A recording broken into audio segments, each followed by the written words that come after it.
Bonjour et bienvenue sur Rencontres et Réseaux, la chaîne qui vous raconte une histoire à la fois. Aujourd'hui, je suis à Cluses, en Haute-Savoie, à la rencontre de Julien Maniglier, qui est le fondateur des Couteaux de la Berchère, ici même à Cluses. Donc, comme son nom indique, Julien est coutelier et forgeron à la fois. Et Julien est une personne vraiment exceptionnelle car il a participé à une émission aux États-Unis, Le Meilleur Forgeron, où il a fini finaliste quand même. Donc, il va nous expliquer un petit peu tout ça. Mais avant toute chose, je vous invite à vous abonner et surtout à partager autour de vous. Donc, s'abonner, c'est complètement gratuit. Ça m'aide en fait à faire grandir la chaîne et aussi à ce que mon émission en fait touche beaucoup plus de personnes. Donc, n'hésitez surtout pas à vous abonner. Et donc, je vous dis à tout de suite. Merci.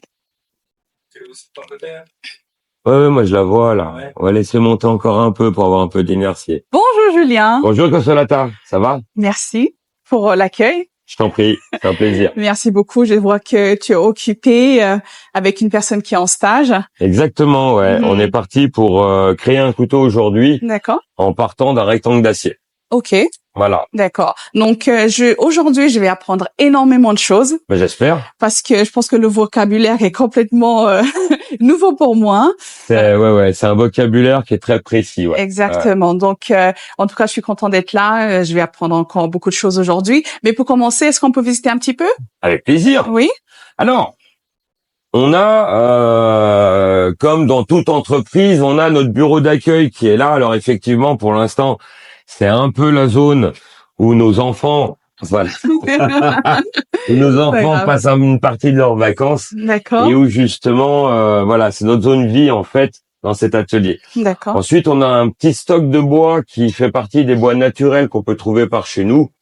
Donc, on a beaucoup de noyers à l'heure actuelle. On a quelques bois exotiques qui nous sont apportés par des amis qui sont ébénistes. D'accord. Donc, on a de la palissandre, tout ça, parce que ces bois-là sont parfaits pour travailler. D'accord. Ensuite, travailler quoi exactement? Alors, les manches? Voilà, c'est l'idée d'un couteau, faut qu'on ait un manche. À l'heure actuelle, il y a beaucoup de couteaux qui sont créés avec des matières synthétiques. C'est très durable dans le temps. Le problème, c'est que ça manque un petit peu de caractère. Et le bois qu'on propose sont des bois qui ont une histoire, qui ont été taillés chez nous, qui ont été qui ont été travaillés par des artisans de chez nous et qui ont un veinage très particulier. D'accord. Donc à partir de là, on arrive dans la zone forge avec donc nos forges à gaz qui sont très complémentaires avec une forge à charbon. Cependant, le problème de la forge à charbon dans cet atelier-là, ce sont les fumées. Tu l'as vu, je suis en centre-ville et je vais pas pouvoir déclencher un nuage de fumée au-dessus de mon atelier sans embêter les autres. D'accord. Donc, je me suis rabattu sur les forges à gaz qui sont un petit peu la forge 2.0. D'accord. Voilà. Ok. C'est bon, on est chaud, tu peux y aller, tu peux mettre tes premiers coups de marteau. Et donc là, on a Hugo qui va profiter justement de ce matériel pour commencer à créer son couteau. Donc là, on est sur le départ. On a cette pièce métallique qui ne demande qu'à être transformée et qui, à la fin de la journée, sera un couteau d'extérieur, utilisable en cuisine d'extérieur aussi, mais tout à fait possible de tailler du bois, etc., et de se créer un petit campement par la même occasion. Voilà, on va contreforger maintenant. Très bien. Très bien. Alors après, on continue la visite. Oui. Et on rentre, cette fois, dans l'univers le plus sale de l'atelier, malheureusement. C'est notre salle abrasif. D'accord. Alors, cette salle abrasif, c'est là où on va poncer nos lames. C'est là où on va donner un petit côté brillant à tout ça. Et c'est là où on va travailler nos manches en même temps. Donc, on a ce qu'on appelle des backstands. Donc en anglais, ce sont des grinders. Et donc, ce sont des ponceuses stationnaires d'établi. C'est vraiment spécifique à la coutellerie, ce schéma. On a du souple, on a du dur, et on a en même temps la possibilité de travailler sur les roues de contact. Donc, ce sont des machines qui sont créées en Haute-Savoie chez nous par Michel Vaillant, donc le voisin à l'heure actuelle. D'accord. Et donc, c'est l'endroit le plus compliqué à gérer parce que quand on enlève la matière, on peut pas en remettre. Exactement. Donc, quand elle est partie, il faut être très, très prudent à cet endroit-là. D'accord. Et c'est donc l'univers qui va se rapprocher le plus d'un univers industriel. Voilà, on retrouve les grosses perceuses à colonnes, on retrouve, les tourets pour le polissage. Donc c'est des machines qui ont quelques années déjà, cependant, mais on le sait, hein, les anciennes machines sont celles qui sont le plus précises à l'heure actuelle parce qu'elles ne s'usaient pas. Donc à partir de là, c'est l'endroit où on va créer toutes les finitions et où on va aussi possiblement passer d'une coutellerie forgée à une coutellerie enlèvement de matière. On travaille majoritairement deux types d'acier. D'accord. L'acier traditionnel, fer carbone avec un peu d'alliage, et puis les inox, donc le stainless en anglais. Et donc l'inox, lui, ne se forge pas ou très difficilement. Donc l'inox, on va plutôt le travailler seulement par enlèvement de matière, ce qui va nous enlever un petit peu ce côté poétique de la forge, mais qui va en faire des outils utilisables au quotidien sans même se poser de questions parce qu'ils ne vont pas se modifier. Je garde quand même un œil sur mon stagiaire. Bien sûr. Viens voir. Vous allez bien? Là, je te dis, contre-forge un peu plus fort. Et puis, de l'autre côté, regarde, là, t'as une bosse. Voilà. Très bien. Donc là, en fait, dans cette zone-là, c'est la zone où, en général, moi, je forge, où mes stagiaires forgent. Donc, là, on retrouve un petit peu tous les outils qu'on a besoin à l'immédiat tout de suite. Et puis, on a une autre petite zone, il y a à voir. Dans cette zone-là, c'est ce que j'appelle ma zone morpion d'atelier. J'ai quelques anciens stagiaires, j'en ai 3, 4 à l'heure actuelle, qui viennent régulièrement fabriquer leurs propres couteaux. Et dans cette zone-là, elle leur est dédiée. Donc je leur offre la possibilité, parce qu'on a passé des contrats. J'ai un de mes stagiaires, je lui ai proposé il y a 2 ans en arrière d'arrêter son addiction à l'alcool. Sous la condition que je lui ouvre l'atelier. Il a arrêté, je lui ai ouvert mon atelier. Oh, génial. Donc ça permet en même temps de donner la chance à certaines personnes de découvrir une force qu'ils ont en eux avec une envie de créer et une envie de se rendre libre en fait. Parce que la création, c'est se rendre libre. Voilà. Donc voilà. Se sentir utile également. Exactement. Voilà. Donc c'est là où on retrouve un petit peu tous les souvenirs avec les bois de serre qu'on trouve à la Berchère, donc là-haut dans la montagne, avec l'épée de la finale du meilleur forgeron qui est là, que j'ai absolument voulu garder, que j'ai refusé catégoriquement de vendre, parce que c'est un repère dans ma vie. C'est c'est là très où important pour moi. C'est là où j'ai gagné ma confiance en moi. C'est là où je me suis rendu compte que j'étais capable. Et ça, c'est pas évident à ressentir. Donc c'est un petit point de repère dans ma vie qui, lorsque je me dévalorise, me permet justement de me raccrocher à ça et me dire non, à ce moment précis, j'ai été capable avec très peu d'expérience, donc ça a fonctionné. Exactement. Donc on va y revenir parce que on y reviendra. Voilà. Fais voir un peu où on en est. Alors, fais voir. Alors, regarde ce qu'on observe. On a une légère courbure en dessous, tu vois, très légère. C'est pas plat. Non, c'est pas ça. C'est que tu forces dessus. Tu viens appuyer dessus pour la laisser en place. Alors, en fait, il n'y a pas besoin. Déjà, là, petite contre-force là. Alors, en fait, très attention à remettre, tu vois, les bonnes épaisseurs. Donc après, je peux y aller en douceur. Et donc là, tu vois, c'est le petit virage. On va le reprendre vite fait en appuyant là.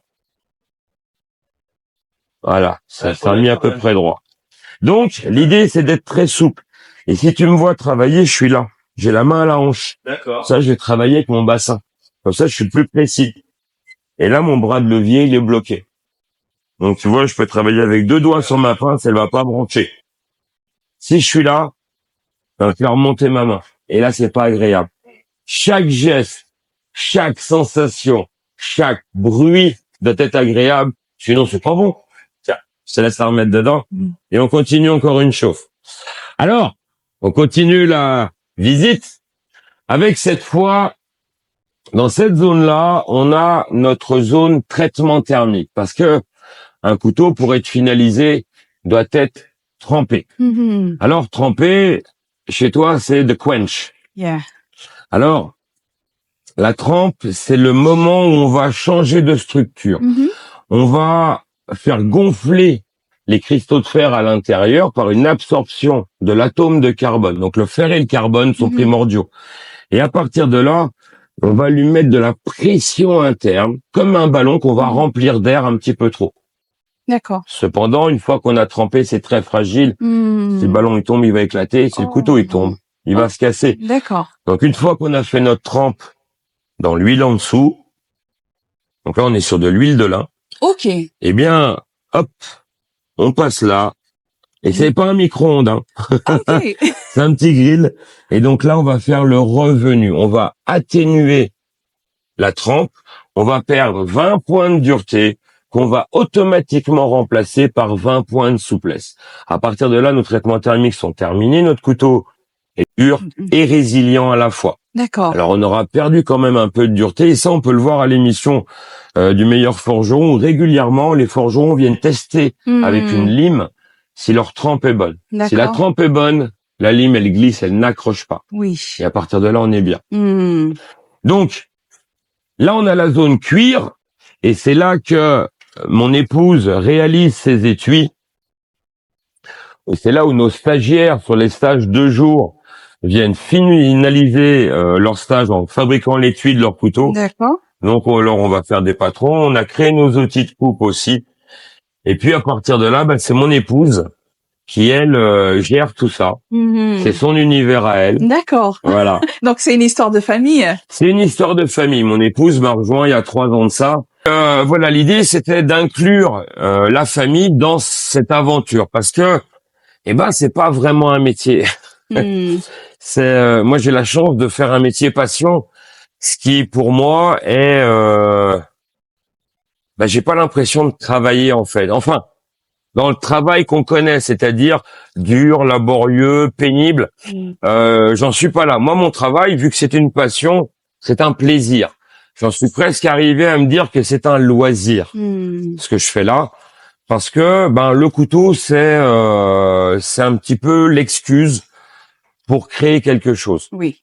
Ce qui est important, c'est pas l'obtention. Alors attention, nous, on va toujours faire du couteau de qualité, du moins du mieux qu'on peut. Mais ce qui est réellement intéressant, c'est le chemin de la création. C'est là où on se pose des questions, c'est là où on a quelques peurs, et c'est là qu'on arrive à dépasser nos peurs. Donc en fait, le couteau, c'est la sanction du stage. D'accord. Mais ce qui est intéressant à vivre, c'est justement tout cet univers où on va douter énormément, où moi, je vais n'apporter que mon expérience. Bien sûr. Le geste, c'est vous qui le faites. Et puis c'est là qu'on se rend compte qu'en fait, je suis capable. Parce que je suis ce que je fais. Ça, c'est un de nos adages qu'on partage avec le syndicat de coutellerie Corse. Je suis ce que je fais, c'est pas déconnant. Oui. Je m'exprime à travers mes mains sans être capable de mentir. Avec la bouche, on les connaît là, les costards cravates qui discutent, nous racontent tout ce qu'ils veulent, et nous on les croit malheureusement, mais nos mains ne peuvent pas mentir. Exactement. Donc là, on est dans le réel, on est dans le vrai, on est dans quelque chose qui peut nous rassurer. Parce que, voilà, c'est là, c'est physique. J'ai passé une journée à me poser plein de questions, à transpirer un petit peu. J'ai un peu mal, j'ai des ampoules, mais le combat en valait la peine, en fait. Voilà, le résultat est là, tangible. Voilà. Parce que non seulement j'ai une pièce qui est physique, qui va me survivre, on prend un couteau comme ça dure 1000 ans. Et en plus, moi, j'ai passé un cap. Je me suis rendu compte que malgré toutes mes peurs, malgré tout ça, j'ai été capable de créer un objet qui va me survivre. C'est l'immortalité au bout des doigts, en fait. Exactement. Et puis tu sais, il y a quelque chose que je dis régulièrement, c'est que chaque créateur, chaque artisan a vendu son âme au diable. Mais si on l'a fait, nous, c'est en toute connaissance de cause. C'est parce qu'on en met tellement dans notre métier qu'à l'heure de notre mort, le diable, il aura plus rien. C'est génial. C'est pas mal, c'est pas mal. Voilà. Donc, bonjour Hugo. Bonjour. Alors, expliquez-nous ce que vous faites dans cet atelier. Je vais forger un couteau. Je me rappelle même plus du nom. Comment il m'a dit, hein? Un craft. Un quoi? Un buco. Un buco. Okay. Voilà, un buco. D'accord. C'est une sorte de couteau de cuisine, un peu passe-partout. Couteau de cuisine extérieur. Ah, voilà. Couteau utilitaire. Couteau de cuisine extérieur. Voilà, c'est un passe-partout. D'accord. Ok. Et qu'est-ce qui vous a motivé de justement faire ce stage?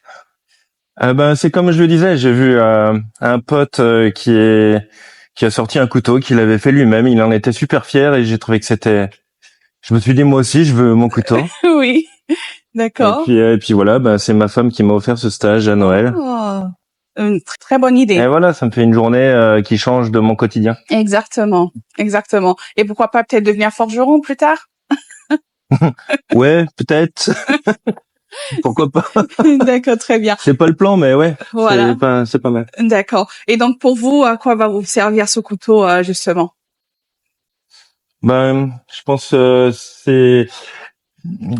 l'idée c'est j'ai fait un dessin, je vais dessiner mon couteau et D'accord. puis je vais essayer de construire le dessin que j'ai fait quoi en fait. Hmm. Et puis à l'avenir, ça sera à l'utiliser en me rappelant un peu de cette journée quoi. Ah bah super. Voilà. Et à se dire j'ai fait mon couteau.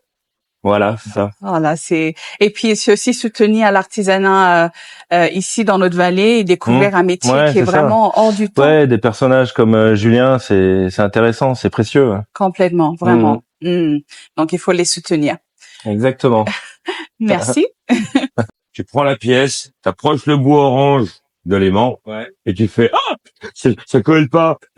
Et tout doucement, tu glisses vers l'avant, tout d'un coup, ça fait plomb. Et là, t'as une petite couleur résiduelle. C'est un rouge sombre. Ça veut dire qu'à partir de là, toutes les liaisons se remettent en place. D'accord. La magnétisme, c'est l'enlèvement des liaisons intercristaux. Donc là, on peut le forger, on peut le modeler, on peut le travailler. Dès que les liaisons reviennent, tu vas les tendre, et clac, ça casse.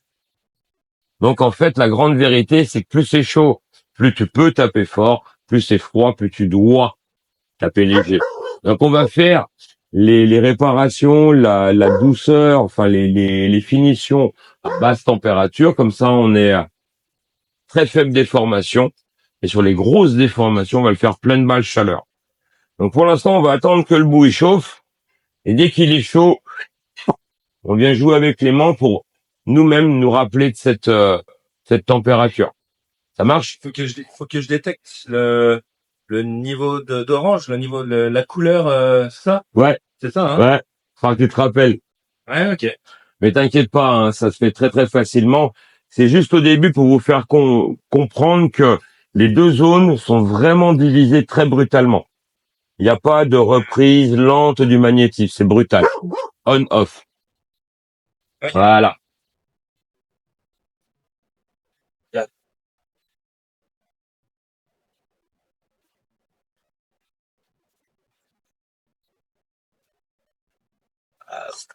Alors le bout orange. T'as vu, ça colle pas. Ça colle pas. Et là, ça colle. Voilà, là, ça commence, là. D'accord. Voilà, c'est là que ça colle. Donc, vas-y, tire tout. Voilà, on a un dépôt de calamine. Tu vois, donc quand ce orange devient sombre, on atténue considérablement le coup de marteau. Alors, les premières frappes vont être celles-là. Je vais me positionner comme ça, je vais préparer ma pointe. Donc, je vais venir descendre mon angle. Mon marteau, il va tomber, tu vois, avec de l'angle directement. Ouais. Là.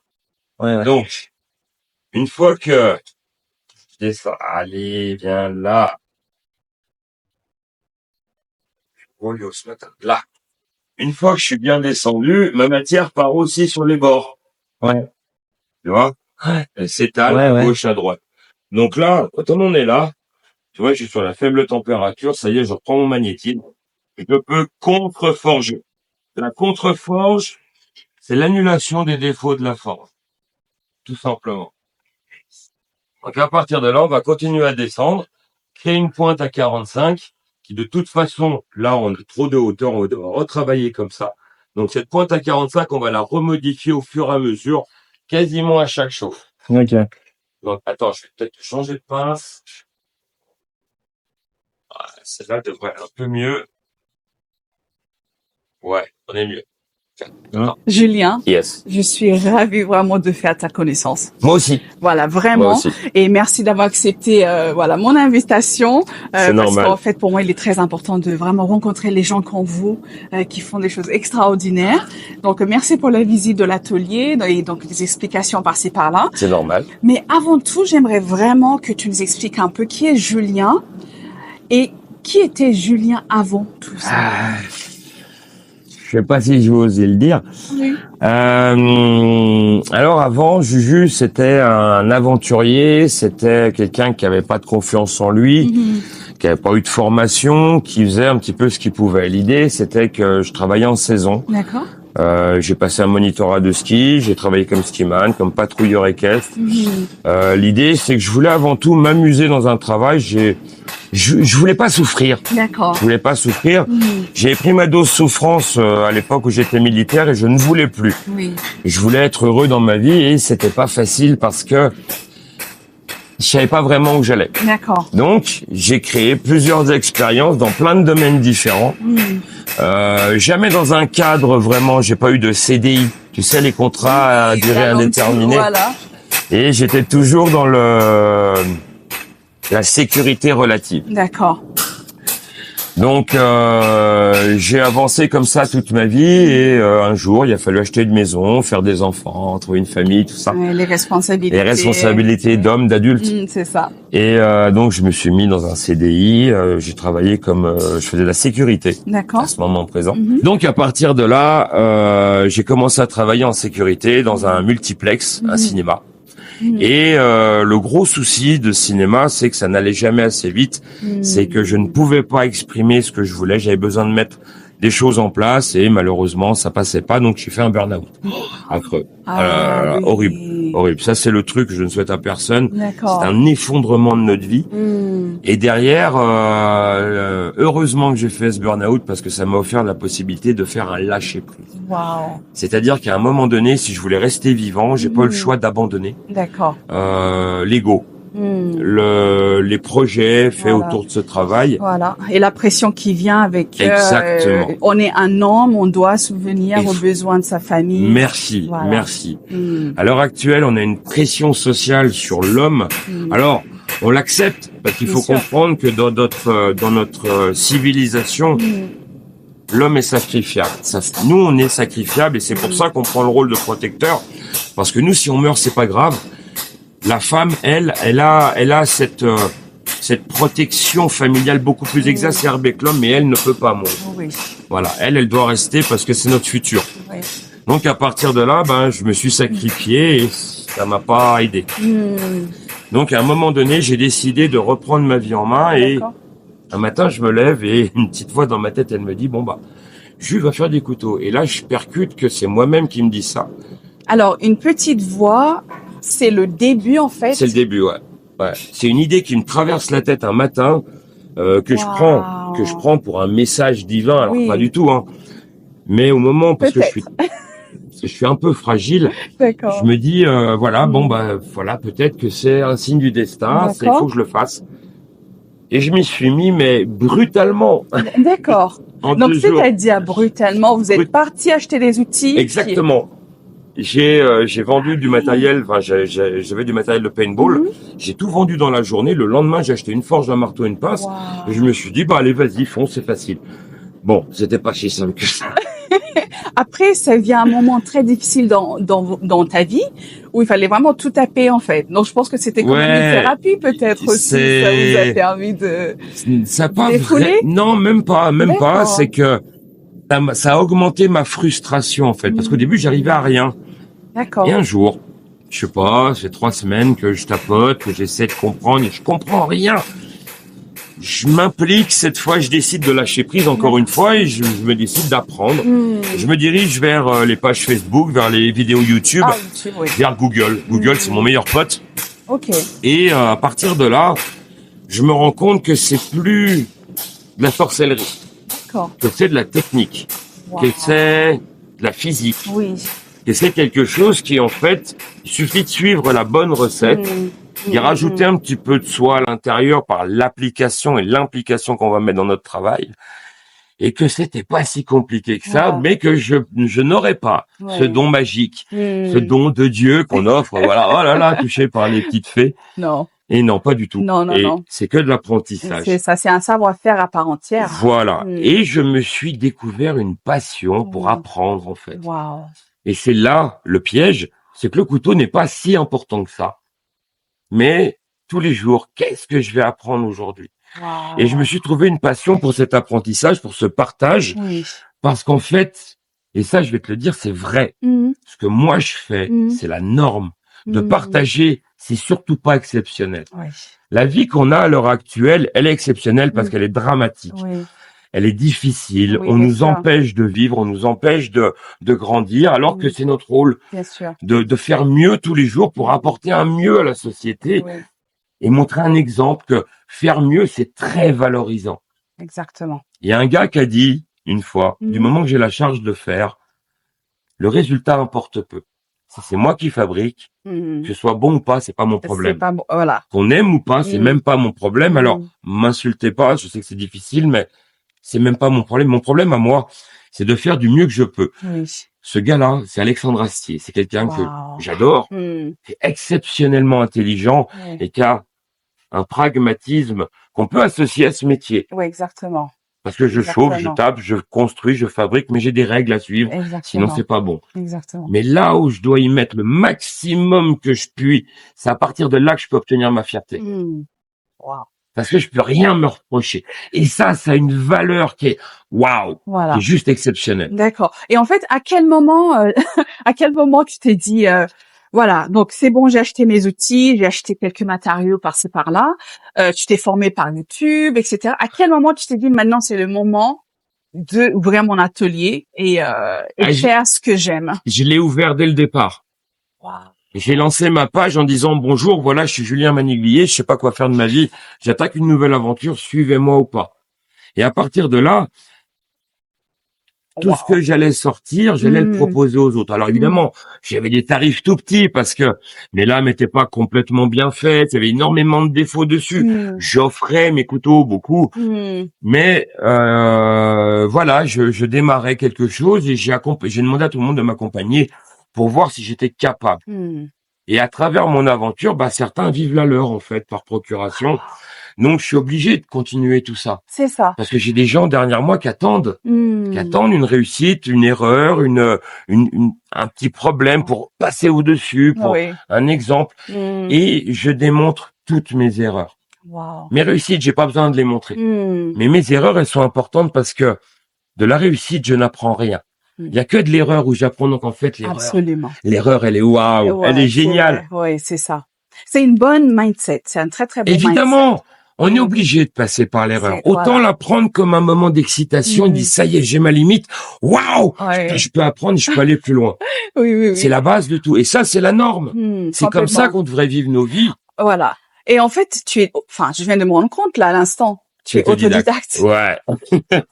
Comme quoi, il y a rien d'exceptionnel. Je suis pas plus intelligent qu'un autre. Je suis pas meilleur. Il y a pas de meilleur. Il y a que des gens qui font, qui proposent. Et j'aimerais être bon. Et tu sais pourquoi? Parce que les bons sont toujours bienveillants. Et j'en suis pas encore là. J'ai encore un peu des fois de rancœur. J'ai encore un peu de colère quand je vois quelque chose qui est pas bien fait. Oui. Et je devrais pas en arriver là. Voilà, c'est l'école de la vie aussi. Ça nous permet d'apprendre de nos erreurs. Le but, c'est apprendre de nos horaires et avancer. C'est ça. Et ainsi, plus tu apprends tes erreurs, plus tu les comprends, plus tu les connais. Et des fois, on revient dedans, mais ça, c'est humain. Le tout, c'est de les accepter, dire, mince, je te demande de m'excuser. Voilà, ça, c'est important, je te demande de m'excuser. Et non pas je m'excuse. C'est ça. Ah, c'est génial. Maintenant, est-ce qu'on peut parler un petit peu, donc vraiment de la technique de forgeron? Ouais. Alors, Julien, tu es forgeron et coutelier. Ouais. Est-ce que tu peux nous expliquer déjà comment ça se passe? Parce que pour moi, coutelier, forgeron, voilà, vraiment, j'apprends. Hein. Tu m'excuseras. Mais aussi les techniques par rapport aux techniques. Tout à l'heure, tu nous as montré la machine, le forgeron, forge à gaz. La forge à gaz, ouais. Voilà, exactement. Voilà. Est-ce que les techniques ont changé? Alors, les techniques de forge, alors, première chose, je suis coutelier forgeron. C'est un seul mot, en fait, parce que je ne fais pas de forge, de forge artistique. D'accord. Ma forge, elle est seulement dédiée au couteau. D'accord. Donc, c'était quoi la question déjà? Est-ce que les techniques ont changé? Voilà. Oui. Alors, non, les techniques n'ont pas changé, en fait, pas du tout. D'accord. C'est les matières qui ont changé. Voilà. Il y a une époque, il y a un siècle en arrière, l'acier étant créé de manière pas vraiment très très très précise. Mhm. On avait un taux de carbone dans les matières qui était un peu fluctuant. On n'était pas super partout. D'accord. Et là, le forgeron prenait ses lettres de noblesse en retravaillant la matière, optimisait son taux de carbone un petit peu partout, Mhm. et on avait un acier de base qui n'était pas très bon, D'accord. et le forgeron le rendait meilleur. À l'heure actuelle, c'est pas vraiment le cas. D'accord. L'acier qu'on travaille est un acier qui est dédié à l'industrie, D'accord. donc il y a des alliages très précis, et Mhm. puis qui a en même temps des spécificités mécaniques. Et nous, en le forgeant, on va l'abîmer un petit peu. Alors, on entend régulièrement dire que quand on forge, on va compacter la matière. Mhm. Malheureusement, ce n'est pas possible parce qu'on travaille dans une zone. On va travailler 3 structures en fait en forge. D'accord. Vous êtes prêts? La première, c'est la perlite. La perlite, c'est notre matière d'origine Ok. quand elle sort de l'usine. Mhm. Ensuite, on va le chauffer et à une certaine température, on va passer en austénite. D'accord. Et cette austénite, on la matérialise par un amagnétisme. C'est-à-dire Wow. que la lame ne colle plus à l'aimant à ce stade-là. Donc, si elle ne colle plus à l'aimant, ça veut dire quoi? Ça veut dire que tout l'intérieur, en fait, c'est pas vraiment dissous, mais en tout cas, c'est transformé. D'accord. Et si on n'a plus de magnétisme, on n'a plus de liaison intercristaux. Donc, on ne fait que déplacer la matière. À aucun moment, on va pouvoir la compacter. Le compactage de la matière s'appelle l'écrouissage. C'est battre le fer à froid. Les batteurs de faux, les Celtes, qui frappaient leurs épées en fer Oui. à froid, Mhm. on vient étirer les liaisons à leur paroxysme, et là, ça nous donne de la dureté supplémentaire. Donc, à partir de là, quoi qu'il en soit, même si on arrive à compacter la matière, ça veut dire qu'on va lui mettre un stress Oui. avant d'obtenir notre dernière structure, la martensite, c'est-à-dire la structure trempée de l'acier. Oui.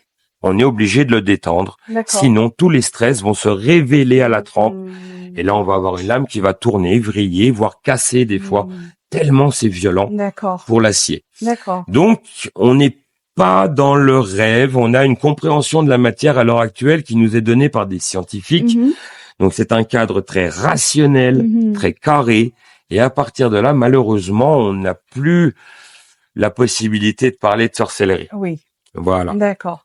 Donc, le métier de forgeron à l'heure actuelle est dédié un petit peu à donner à la lame une importance particulière, Oui. l'importance du cœur, Du parce cœur. qu'on a transpiré en la faisant. Oui.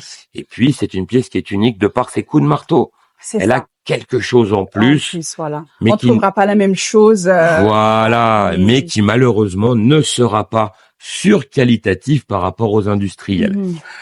Alors, il y a une petite guéguerre toujours entre l'industriel et l'artisan. Cependant, il faut comprendre que, en tout cas à mon échelle, l'artisan, je trouve qu'il est complémentaire Mhm. de l'industrie. L'industriel a des process qui sont très épurés, parfaits, Oui. que nous on peut pas suivre parce qu'on n'a Mhm. pas le matériel pour. Mhm. Mais cependant, nous, ce qu'on peut faire, c'est de l'optimisation D'accord. de pièce à pièce. Mhm. Donc c'est pour ça qu'on est en soutien de l'industriel et que D'accord. l'industriel est aussi en soutien avec nous. On fait 2 métiers, mais chacun a son rôle très précis à ce stade-là. D'accord, très bien. Donc, est-ce que cela veut dire que tu fais que des couteaux, du coup? Ouais. Ou comme des... Ok. Moi, je fais que de l'objet Que- tranchant. D'accord. Ça fait juste 10 ans que je fais ce métier-là, donc j'ai pas encore l'expérience.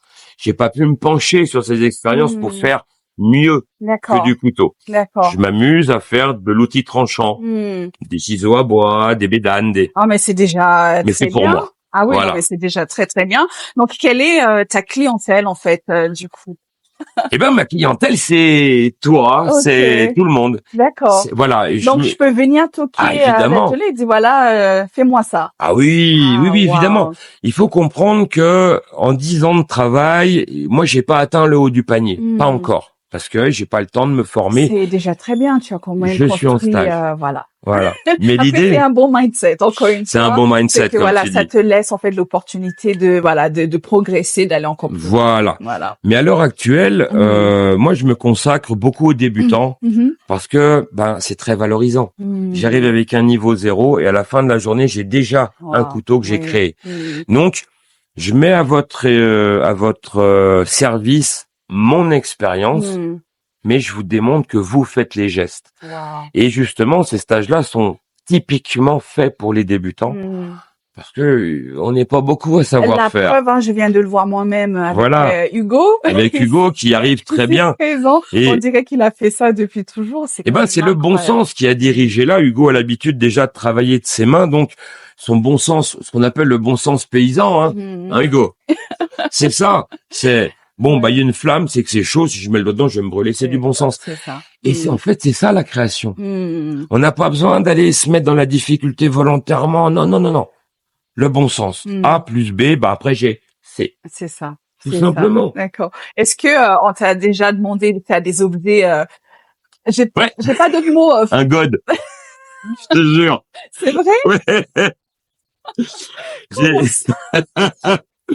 À mes débuts, mais je suis pas le seul à qui on l'a demandé. D'accord. À mes débuts, j'ai un client belge qui Mm. m'a contacté en me disant, voilà, j'ai une demande un peu particulière, j'aimerais que tu me fabriques un godemichet en inox à la forge. Au début, j'ai cru que c'était une blague, hein. Oui. Et non, non, effectivement, il était très, très sérieux. Mais parce que son univers à lui était dédié à cet ok. univers-là. D'accord. Et il voulait s'offrir une pièce. Alors, je ne sais pas si elle devait être fonctionnelle ou pas, hein, j'ai pas Oui. été jusque-là. Mais il voulait s'offrir une pièce faite main représentant, voilà, un objet de bip. Donc, non, j'ai pas été jusque-là. Ok. Mais ouais, j'ai eu ça, ouais. D'accord, Ouais. très bien. Et donc, en faisant mes recherches, j'ai vu que tu as participé à une émission, le tout premier français, hein, Le seul. le seul, L'unique. number one, L'élu. à cette émission américaine de Le Meilleur Forgeron. Ouais. Est-ce que tu peux nous raconter comment ça s'est passé et Alors- est-ce que par la suite on t'a déjà proposé d'autres projets? Parce que moi, quand je vois ce que tu fais, franchement, je pense à Game of Thrones, par exemple. Ah là là, j'ai pas le niveau encore. Ah bah, quand même, hein, quand Non, même. non. Alors, il faut comprendre que cette émission, ça reste de la télé-réalité. Mm. Alors, effectivement, c'est compliqué sur place. C'est Ouais. difficile, les pièces qui sortent sont qualitatives, Mhm. mais ça reste de la télé-réalité. Malheureusement, ce n'est pas la réalité de notre travail de tous les jours. D'accord. Parce que, excuse-moi, mais ça s'est passé à quel moment après le burn-out ou Juste après. C'est-à-dire, j'avais 3 ans de métier. Alors, je vais t'expliquer très rapidement. D'accord. Le 26 mars de 2000, on est en combien? 2024, il y a 7 ans en arrière, donc ça fait 2017. 2017. Ouais, 2017. Ok. 2017, donc le 26 mars 2017, je suis en train de forger, petite voix dans la tête, Jules, va sur ton ordinateur. Oh, d'accord. Je jette tout, je cours vers l'ordinateur, je m'assois, je fais quoi? Et alors? Et là, Ahmed vous avez Karim. un message. Je l'ai en direct. Salut les gars, Sébastien, donc un ami à moi qui est aux D'accord. États-Unis. Mhm. J'ai envoyé ce mail à 3 d'entre vous. Le premier qui répondra aura sa place à Forge in Fire International. Wow, comme Je ça. suis le premier. Je suis juste devant l'ordinateur. À ce moment-là, je réponds très vite. J'ai un avantage, c'est que je parle anglais. Hmm. You know, I speak just a little kind of English. Donc, j'envoie tout de suite ça. Je trouve ça hallucinant. 2 heures après, je suis en conf call avec la production de l'émission aux États-Unis.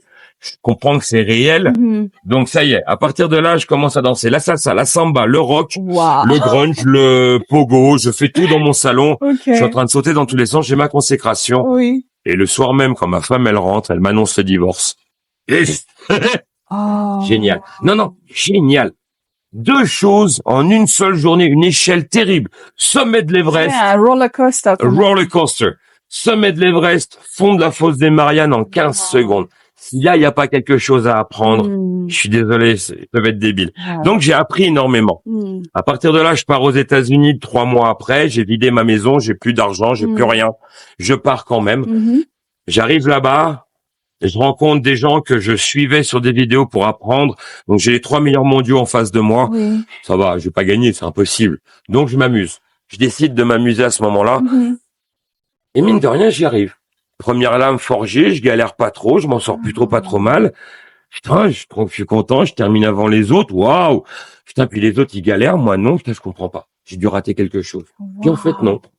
Et puis, je passe la première épreuve, Trollski est éliminé. La deuxième épreuve, Mendoza, 32 ans de métier, est éliminé. Au dernier coup, le juge, il tape sur le manche. Au dernier coup, le manche du couteau, il explose. Waouh!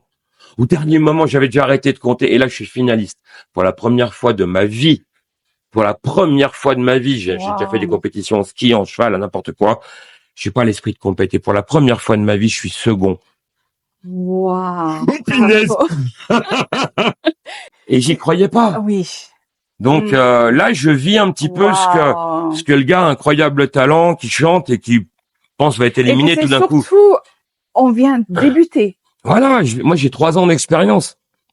Incroyable. Autant dire, pas rien, que dalle. Et je m'en sors à ce moment-là. Alors c'est peut-être ça qui m'a sauvé, c'est parce que vu que j'avais pas de personnes qui me suivaient, très peu, j'avais rien à prouver, j'avais pas de pression. C'est ça. Les autres avaient beaucoup de pression. C'est ça. Donc pour eux, ça a été plus difficile que moi, je l'avoue. Voilà. Je pense que pour toi, tu n'avais rien à perdre. Exactement. Voilà. Il y a rien de plus dangereux qu'un homme qui n'a rien à perdre.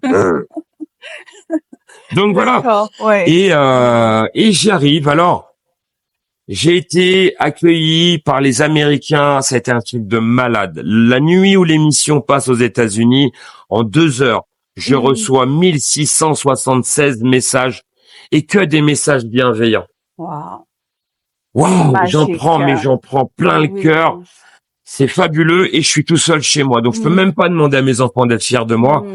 Et j'apprends là, à ce moment précis, que cette fierté, elle doit être que personnelle, c'est que la mienne. Ah oui, bien sûr. Donc déjà, ça me sauve un peu de choper le melon, Bien tu vois. sûr. Bien sûr. Et puis en France, mes compatriotes, il y en a beaucoup qui m'ont félicité, mais il y en a une bonne partie qui m'ont quand même écrasé. Ah. Alors c'est de la jalousie, je peux comprendre, hein, c'est pourquoi lui qui fait le débile sur les vidéos et pas moi qui travaille dur.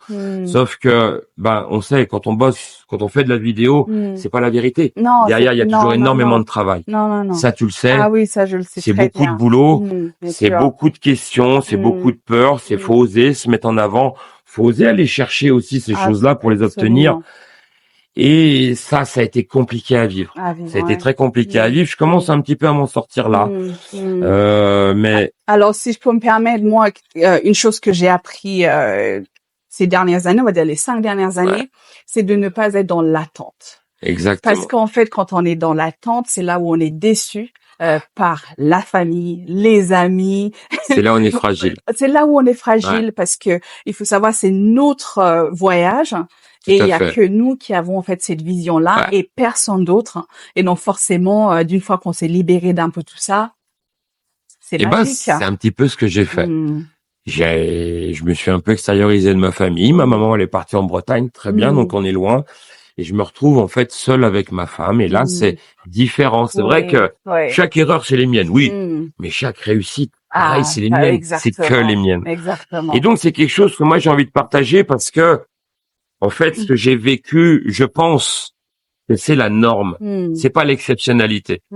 La vie extérieure qu'on a là tous les jours, ça, c'est exceptionnel. Ça devrait pas être comme ça. Voilà.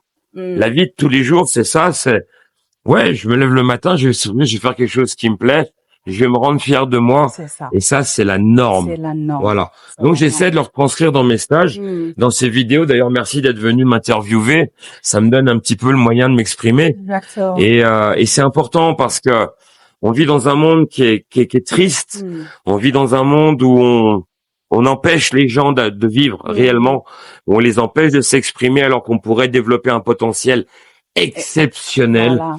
On a des gens autour de nous qui sont fabuleux et on les empêche de s'exprimer. C'est dramatique, c'est malheureux. Et moi, c'est là. Ensemble, on est plus fort. Exactement. Voilà. Donc, j'essaie à travers de mes stages de prouver que c'est réel et que c'est la norme et que vous devez le faire pour être heureux. Super. Voilà. Alors, Julien, est-ce que c'est un métier qui est en voie de disparition et quelles sont aussi les qualités d'un bon forgeron? Alors, à l'heure actuelle, effectivement, le forgeron est un métier qui n'a plus son utilité propre dans notre société parce que les matières qu'on a, je te l'ai dit tout à l'heure, sont déjà quasiment parfaites quand elles sortent de l'usine. Cependant, ce métier se transforme avec le temps en loisir, en fait, en loisir créatif. D'accord. Et c'est un petit peu la clé de l'artisanat. Si on ne veut pas que ça disparaisse, il faut qu'on transforme cet ancien artisanat en loisir. Et ainsi, quand il est en loisir, les gens viennent l'essayer et on le fait vivre encore beaucoup plus longtemps. Alors, les bonnes qualités pour être forgeron, faut une barbe. Donc les filles, c'est cramé. Vous pouvez pas être forgeronne. Je peux faire ça. Ouais, éventuellement. Voilà, tu ramènes un peu comme ça. Donc voilà. Non, faut je sais pas quelles sont les qualités d'un bon La forgeron. passion, je dirais. Ouais, faut être passionné, faut avoir envie de recommencer. C'est beaucoup de patience. Hmm. C'est beaucoup de patience parce Ouais. que l'acier se déplace à un rythme particulier. Alors, on a des forgerons qui travaillent avec des marteaux pilons. Hmm. Très bien. Nous, on bosse beaucoup au marteau parce que, déjà, le marteau pilon coûte très cher. Oui. C'est surtout pour ça qu'on n'en a pas.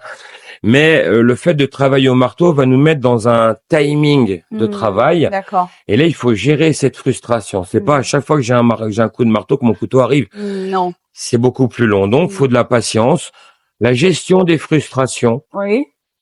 Et puis, il faut avoir aussi une gueule énorme. Une grande gueule parce que, le couteau, c'est un petit peu ça. C'est un peu la grande gueule du bonhomme parce que le couteau va nous servir aussi bien à faire le bien que le mal. Ouais. Et cette grande gueule qu'on va mettre en avant, ça fait partie du métier. Cette grande gueule, on a besoin de l'exprimer parce qu'avec le son de l'enclume, de toute façon, t'es obligé de l'avoir en grand. Mais, on retrouve chez les forgerons, même en général chez les artisans, que ce soit tailleurs de pierre ou ça, des personnages un petit peu atypiques. Des gens qui, certains sont assez taciturnes parce qu'ils n'ont plus confiance en l'humain. Ouais. Parce on s'est sortis de la société, nous. Oui. Très bien. Tu fais le dos maintenant. À partir de là, tu vois, parfait. T'as fait ce que j'avais dit. C'est Très bien. parfait. Et donc, ce sont des personnages qui, je pense, qui sont dans le vrai. Parce que ce qu'on fait, nous, c'est physique. On peut le toucher. On peut le toucher. On a transformé ça. Et on lui a donné une nouvelle âme. Un petit peu comme l'alchimie. Tu vois. Oui. Et en fait, ce côté-là, il est quand même assez important. Et mais ça doit rester un loisir. Ok. Voilà. Et d'où aussi tu tiens vraiment à transmettre justement cette passion-là avec les stages, les ateliers, etc. Ouais. Alors, explique-nous un petit peu. La transmission, c'est l'immortalité. Ah oui. Si on l'a vu, voilà, on entend parler régulièrement, l'acier de Damas a disparu. Bon, pas du tout, on a retrouvé la recette, c'est vrai. Mais la transmission, c'est l'upgrade de la société. On a une chose en commun avec tout le règne vivant, c'est la création d'expériences. L'arbre va pousser à un endroit, il va emmagasiner une expérience qui va redonner à ses graines. L'animal, pareil, pour que ses petits restent vivants, va lui transmettre une expérience. Et nous aussi. Nous, notre travail, c'est quand on créer une expérience, à l'heure de notre mort, c'est la mettre dans une boîte et la laisser à disposition des autres. Oui. Ne pas l'imposer. Parce que, au fur et à mesure des générations, les expériences, certaines sont désuètes, mais d'autres sont encore dans la continuité. Comme je disais tout à l'heure, les techniques de manipulation d'acier n'ont pas changé depuis des siècles. D'accord. C'est la matière. C'est la matière. Et donc, à partir de là, l'expérience qu'on va partager avec les autres, c'est la meilleure économie au monde. On a Idriss Aberkan qui le dit régulièrement. Le fait d'offrir une expérience, on s'en défausse pas. Si moi je te donne mon expérience, tu vas prendre ce que tu vas avoir envie de prendre, tu vas te l'approprier, tu vas la transformer, tu vas la rendre meilleure. Et moi, en attendant, je l'aurais pas perdu. Non. Je l'ai encore. Exactement. Et donc, cette transmission d'expérience, moi, j'ai aucun problème à former mes concurrents parce que mes concurrents vont m'apporter énormément. Ils vont faire mieux que moi. C'est pas très difficile en plus, mais ils vont faire mieux que moi. Et ça, à partir de là, je vais pouvoir aller leur demander, mec, comment t'as fait? Exactement. Et là, on va tous. C'est un challenge, en fait. Ça nous, voilà. C'est un échange. C'est un échange. Je grandis, je t'aide à grandir, tu me dépasses. Exactement. Comment t'as fait? Je vais te dépasser, je vais te montrer, tu vas monter, etc. Et à l'heure actuelle, c'est comme ça qu'on devrait vivre nos vies. Exactement. Partager nos idées, nos expériences, se débarrasser de notre ego. Moi, j'ai fait mieux que toi. Exactement. S'en fout. Voilà, exactement. En fait, le plus important, à mon sens, c'est vraiment s'entourer des gens qui nous tirent vers le haut. Voilà. Sans qu'il y ait de jalousie, sans qu'il y ait de la mauvaise foi. Voilà, exactement. Donc, ça nous permet le plaisir de voir l'autre grandir grâce à toi, c'est une fierté hallucinante. Bien sûr. Et quand derrière, il vient te voir, il fait, mec, en te regardant un peu comme ça, mec, putain, j'ai trouvé des super trucs, viens avec moi, monte. C'est ça. Ça, c'est cool. C'est cool. Et ça, c'est la base. C'est comme ça qu'on devrait vivre nos vies tout le temps. C'est vrai. Et on aurait du dialogue. Partagez. Exactement. Exactement. Et donc, les stages, justement, ça dure sur une journée, une matinée? Alors, jusqu'à présent, on commençait à la demi-journée. D'accord. Malheureusement, j'arrête les demi-journées parce que j'ai pas le temps de créer des liens avec mes stagiaires. D'accord. Ça, c'est important. Donc, on commence à la journée, D'accord. mais on peut s'offrir un stage d'une semaine, OK. 2 semaines, 1 mois, 6 mois. Bon, après, ça coûte très cher, hein. Oui, bien sûr. Parce que Mais, est-ce que ça veut dire que tu prends des apprentis également? alors, oui et non. Je prenais D'accord. des stagiaires d'école jusqu'à il y a pas longtemps, là, Mhm. ou qui venaient en stage d'observation, mais je leur faisais faire des couteaux. D'accord. Donc, l'idée, c'est qu'ils comprennent le travail en touchant la matière. Bien sûr. À l'heure actuelle, ça devient un peu délicat pour moi à partager mon temps entre mes stagiaires et mes stagiaires qui viennent réaliser un couteau. Voilà. Donc, je perds un peu en pédagogie et ça, je m'y refuse. Donc, je me consacre maintenant à 100% à mes stagiaires. D'accord. J'accepte sans aucun problème les gens qui veulent venir observer mes stages, D'accord. ne serait-ce que pour choper des petites infos de temps en temps. D'accord. Il n'y a aucun problème. D'accord. Vous pouvez venir le temps d'une journée, traîner dans l'atelier avec les oreilles qui traînent. Oui. Posez-moi des questions. C'est d'ailleurs aussi pour ça qu'on a ouvert une chaîne YouTube. D'accord. Les couteaux de l'Auberchère sur YouTube. Ah. Va mettre des pouces bleus. Exactement. Et donc, vous allez aussi retrouver le lien. Normalement, juste oui. ici. Si l'oublie pas, il est là. Monsieur les couteaux de la Berchère, sinon. Et donc, à partir de là, tout ce qu'on sait, on essaie de l'offrir aux autres d'une manière la plus simple. Et après, les autres attrapent et développent. Et j'ai pas mal d'anciens stagiaires qui m'apprennent des choses. Wow. Je pense à l'âme du taillandier, peut-être que tu vas aller voir, qui est sur Saint-Jean-de-Sixte, qui m'a appris à créer ces plaquettes en bois sur ses pliants, qui m'a offert justement la technique, la chronologie de travail. Je pense aussi à Frédéric Andrès, qui est compagnon du devoir à Morillon, qui chez lui a eu 2 jeunes qui sont passés chez moi, s'essayer à la forge et qui en a fait lui 2.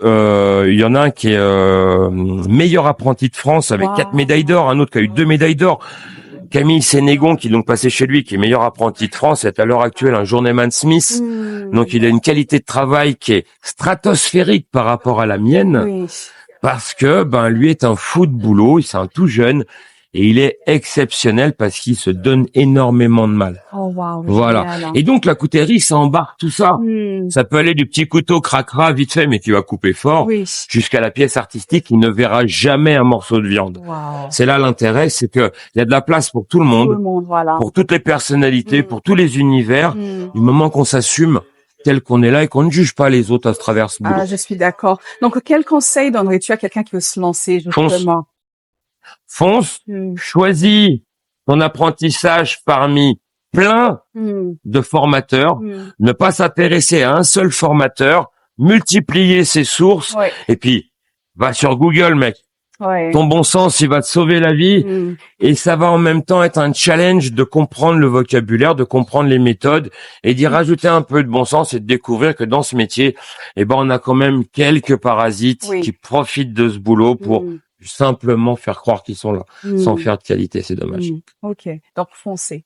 Foncez les gars, n'hésitez pas, tout ce que vous avez envie de faire, les seules limites que vous avez sont celles que vous imposez. Ah, absolument, je suis d'accord, voilà. Donc Julien, tu sais que cette émission s'appelle Rencontres et Réseaux, donc je vais à la rencontre justement des gens comme vous, voilà, et je crée en fait une sorte de chaîne autour des personnes, je vais voir.